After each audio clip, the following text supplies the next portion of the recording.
So you've probably heard that the Mediterranean diet is famous for having lots of fish and seafood in it. Well, in this video, we're going to cover everything that you need to know about fish in the Mediterranean diet. We're going to talk about the nutrients of fish and things like omega-3 fatty acids and what foods you'd want to eat to get enough of them. We're going to cover which fish you want to select in your Mediterranean diet menu. And finally, we'll talk about what you should do if you're someone who can't eat fish because you have an allergy or you just don't like fish at all. Hey there, I'm Dr. Anna. I'm a medical doctor. I was trained in Italy, and on this channel, you're gonna learn how to master your health with the Mediterranean diet. So let's dive into the wonderful world of fish and seafood. And now let's cover the topic of omega-3 fatty acids, discussing what they are in our health and which food sources are going to give them to us. So you've probably heard that the Mediterranean diet is famous for all of its heart healthy properties. It has a lot of healthy foods like lots of vegetables, fruits, whole grains, nuts and seeds, and omega-3 fatty acids. And these nutrients are often coming from foods that are so abundant inside of the Mediterranean diet. It's one of the reasons the Mediterranean diet is so healthy overall. But if you've never heard of omega-3 fatty acids, here's what you gotta know. They're a type of a nutrient in the body that is a type of fat. So it's an oil and it has a certain molecular structure. And we know from a lot of research studies that a lot of omega-3 fatty acids in the diet allows somebody to have a lower risk for a lot of chronic disease, things like hypertension, diabetes, heart disease, and so on and so forth. And it's even been shown to help decrease inflammation in the body. And inflammation is something that we also know is linked to so many diseases. So going a little bit deeper, some of these specific heart healthy properties are things like decreasing inflammation, which I mentioned before. And inflammation is one of the main drivers in cardiovascular disease, especially fatty plaque buildup that can lead to heart attacks and strokes. As well, omega-3 fatty acids in research studies have been linked to lowering triglyceride levels, help supporting healthy cholesterol levels in the bloodstream, and improving and regulating blood pressure. If you've learned something new so far, or if you're getting value out of this video, go ahead and smash that subscribe button. All right, so how do you get these omega-3 fatty acids into your diet? Which foods do you need to include? Well, by far the number one source of omega-3s in our diet is fish, and lots of different types of fish can provide this to us. There are so many types of fish that are good sources of omega-3s, but what is really important to remember is that fish can often contain levels of mercury, which is a heavy metal that can get inside of our bodies and cause damage at high levels. I have a link in the description below to the FDA's recommendation for which sources of fish to include at different levels of mercury. So go ahead, check that out if you want more information. Now, I'm willing to bet that maybe 40 or 50% of you watching this video right now are thinking to yourselves, I don't even like fish. So Dr. Anna, what could I eat? Well, don't worry, I got you covered. I'm about to break down for you several more sources of omega-3 fatty acids that you can include in your diet and don't have that fishy taste. So these are plant-based sources of omega-3s. And I will point out that there are different types of omega-3 fatty acids. Now, the kind that come from animals, so the fish, are something called EPA and DHA, while the plant sources are something called ALA. That is okay that they're different sources. All you gotta know is that as long as you're eating enough of it, your body can do the correct chemistry to get these things where they need to go. So by far, the best source of omega-3s from a plant are flaxseed oil, chia seeds, walnuts, whole flaxseed, and then other oils like canola oil and soybean oil. I'm gonna put in a little caveat here about soybean oil and canola oil. Yes, they do provide nutrition, but they often are very processed oils, and in general, there has been some linkage about processed oils causing an increased inflammation in our body. The literature is a little bit unclear about this, but I would recommend to you instead that a really safe choice is going to be some olive oil. And I talk a lot about the health benefits of olive oil in the diet on some other videos, so you want to check out my videos for that. All right, so now that we've covered some of the foods, you're probably wondering, how much do you actually need to meet your nutritional needs? So a way to think about this is that to reach a level where you're having enough omega-3s in your diet, which is roughly 250 to 500 milligrams a day, most of us are not thinking in terms of numbers. You're probably thinking, but how much food? So the recommendation is to have about 2 or more servings of fish a week. So that means either at your lunch or your dinner, at least 2 times a week, instead of eating meat, you should swap that out for fish. And however much you normally eat in a serving, that is probably the right amount for you. Or if you don't want to go for those fish sources, the recommendation is to have a tablespoon of seeds, so the flax seeds or the chia seeds, or a handful of walnuts every day. Now, in general, I don't recommend you just eat these things raw and dry. It's gonna taste terrible. And I wanna also point out that you don't actually have to eat it daily to get enough. So if you're thinking about getting enough walnuts, let's say you don't really like flax or chia seeds, but you'll do the walnuts, you don't need to have an actual handful every single day. You have to have the equivalent amount of about a handful a day. So let's say one morning for breakfast, you're going to have a yogurt parfait and you want to chop in some almonds and walnuts with maybe a seasonal fruit, and it ends up being about 2 handfuls. Well, you just hit your amount probably for 2 days. So you can think about it from a larger perspective, is how to get your nutrition over, let's say, a week's time. And now that rule of thumb is pretty good to apply to almost any nutrients. You don't have to think about that just in terms of omega-3s. You can also think about that in terms of, are you getting enough protein? Are you getting enough fiber? Are you getting enough healthy fats beyond omega-3 fatty acids? There's also some other types of fats that you want to incorporate. You get the idea. So my question for you now is, which of the foods that I talked about in this video are something that you already like to eat? And how do you usually eat it? I want you to comment below and share with us in our community of healthy eaters so that we can get some really fabulous ideas for how to include all of this nutritious food in our diets. And if this video has been useful for you, go ahead and hit that like button. Consider sharing it as well with somebody, or maybe even 2 or 3 people that you think could benefit from learning more about health and nutrition. And now let's cover which fish we'd want to select in thinking about the Mediterranean diet and what's most commonly eaten in the Mediterranean region. So now you're probably wondering, which fish exactly are the best sources of all of these healthy nutrients? There's a couple of acronyms that I've heard. Think about the fish that are included in a traditional Mediterranean diet. And they are MASH or SMASH. So we'll start with the longer one. SMASH is usually sardines, mackerel, anchovies, sea bass, and herring. And of course, MASH is just either without sea bass or without the sardines. But also there are so many other fish that can be included in the Mediterranean diet.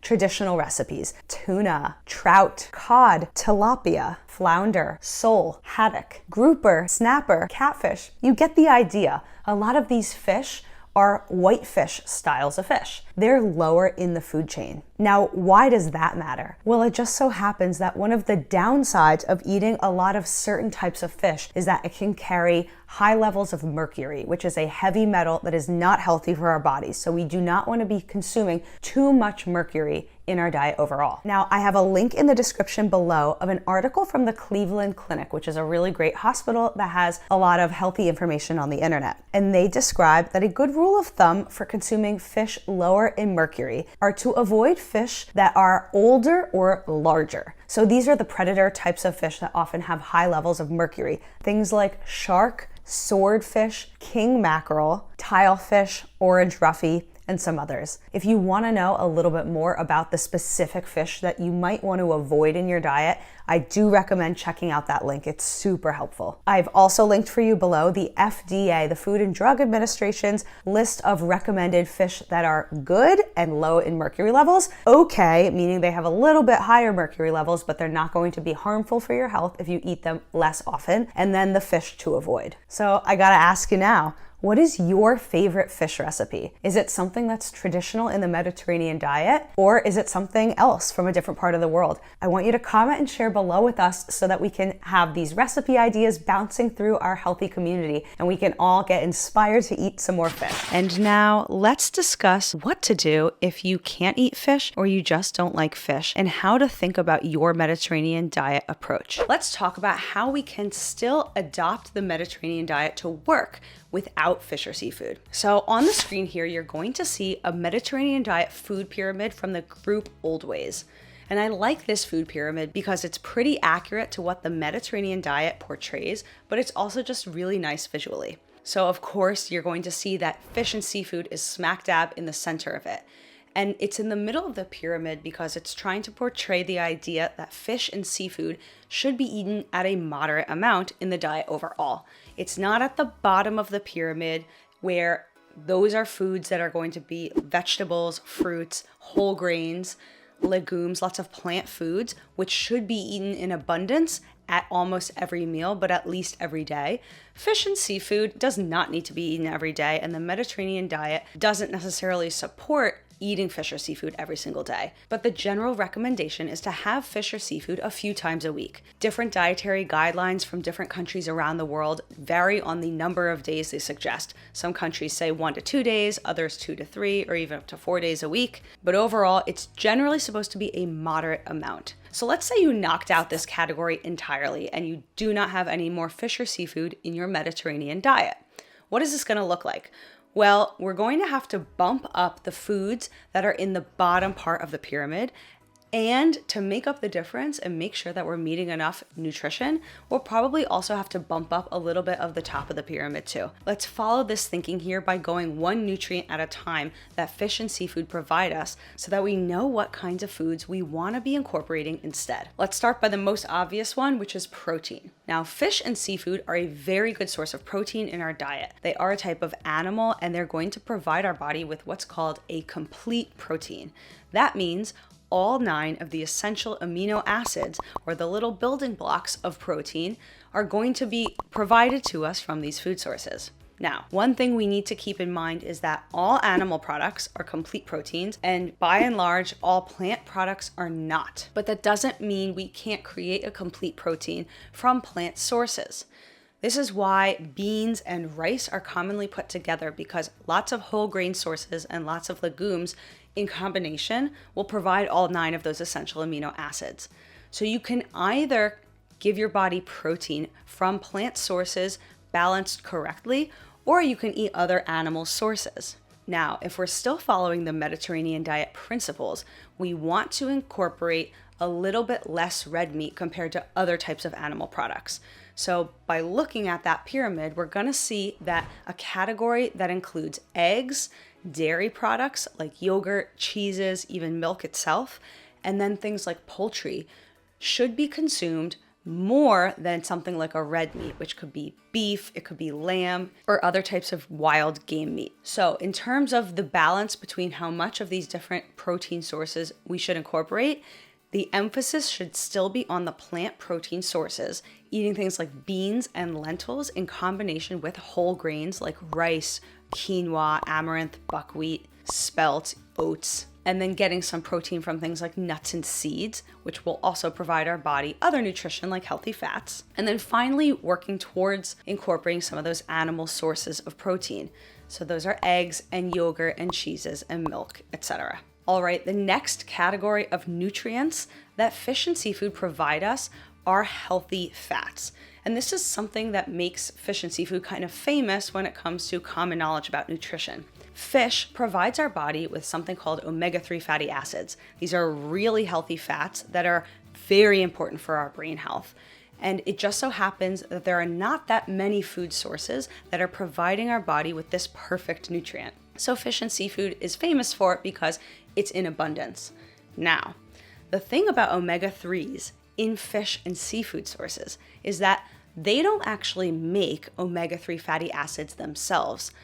What happens is the fish in the ocean are consuming algae and microalgae and other kinds of sea plants.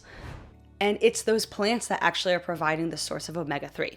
So what some people do, whether or not they eat fish, is they kind of jump over that step and they incorporate more algae or algae oil supplements into their diet so that they can get the adequate amount of omega-3s regardless of fish consumption. So that is absolutely one approach that someone could take who is avoiding fish or seafood if they wanted to get enough omega-3s. But the good thing is that there are still other sources of food that can provide our body with omega-3 fatty acids. And the most common sources are from plants. They're going to be in things like seeds, such as flaxseed or chia seed, and in nuts like walnuts. But the truth is, omega-3s are not the only important fatty acid. There are other things called monounsaturated and polyunsaturated fatty acids that are also found in fish and are really important for our health overall. And we're going to be able to get these most classically in the Mediterranean diet from olives or olive oil, but also incorporating other kinds of nuts, other kinds of seeds, and then things like avocados is going to give us plenty of options for how to eat enough healthy fats in our diet if we don't want to have any fish. Now, I do need to put this caveat in here. It's a little bit of my personal opinion. I like to promote whole food nutrition over supplementation. So what that means is, for thinking about the nutrients that our body needs, I'm always going to recommend getting those nutrients from a food before I'd recommend somebody to take a supplement. But supplements can be super helpful, especially in the case where somebody can't eat a certain kind of food because they have an allergy, for example, or they just don't like that food. And so somebody who wants to have enough omega-3s, but they're not in a situation where they can find good sources of algae, and maybe they also have a nut allergy and they're not going to eat something like walnuts, those people could be a good candidate for something like a fish oil supplement. But just keep it in mind, it's something you can always talk to your doctor about if you have questions. And for a little bit of a deeper dive about omega-3 fatty acids, if you are curious about this topic, I have a video up here where I talk a lot about omega-3s in our diet, all of the other sources that you could be eating, so check out that video if you're interested. All right, what's the last group of nutrients that fish and seafood provide us that we'd want to make sure we're getting enough of if we're avoiding these foods? Well, that's minerals, things like iodine and selenium. Now, these kinds of minerals are not actually found in that wide of a variety of food sources. And this is partly why salt in the United States can be iodized or iodine supplemented, because it's a really easy way for people to get enough iodine into their diet. Now, iodine and selenium have different functions in the body. You can think of this as iodine is really important for thyroid health, selenium is important antioxidant, but they have multiple roles and they're essential nutrients regardless of what food someone's eating. So if we're avoiding fish and seafood, a good way to incorporate these in is, like I said with iodine, is to have an iodized salt. It's very cheap. It's pretty much going to be found in any kind of grocery store. You just have to check the labels to make sure it says iodized.